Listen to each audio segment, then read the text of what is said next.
What are you doing? Where are you right now? I forgot. Where are you? I forgot. Sophia. Sophia. Good evening and welcome. As a reminder to preserve the dignity of our show, at this time we ask that you please silence your cell phones and refrain from eating, drinking, or any form of camera lighting. Thank you. And now Walt Disney World would like to present the Hall of Presidents.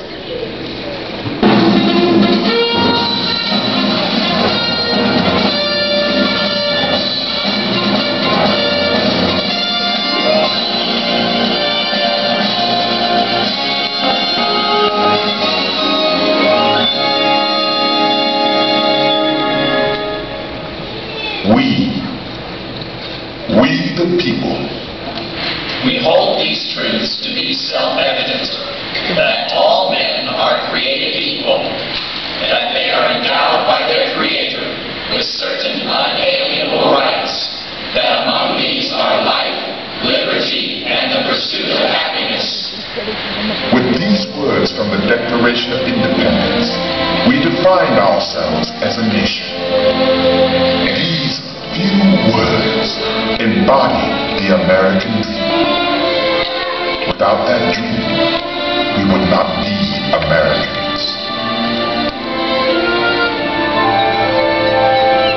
In 1787, after a bitter and bloody war against British rule, the 13 American states, which had united to win independence, sent representatives to a constitutional convention, charged with creating a document that would implement the principles of democracy for which they had fought so long and risked so much.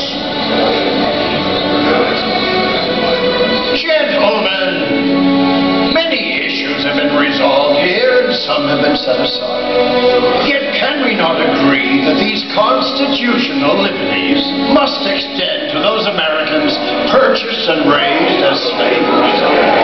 Assure you, Mr. Chairman, if this convention fails to insert some security to the Southern states against an emancipation of slaves, we can never receive the flag. My good countrymen, the warmest friends this Constitution has do not contend that it is free from imperfections, but there is a constitutional door open for change.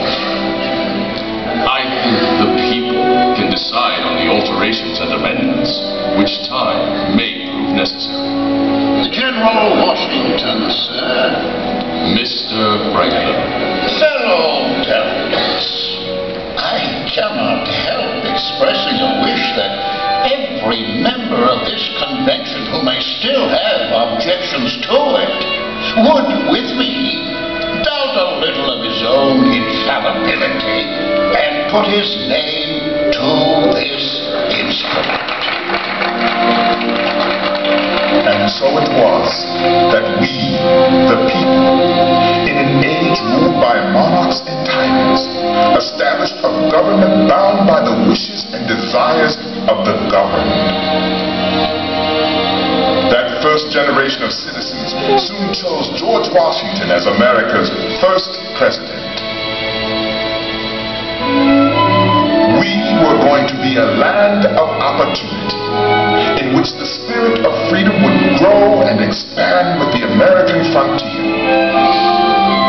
Yet planted in our path, every step of the way, were the seeds of unresolved conflict.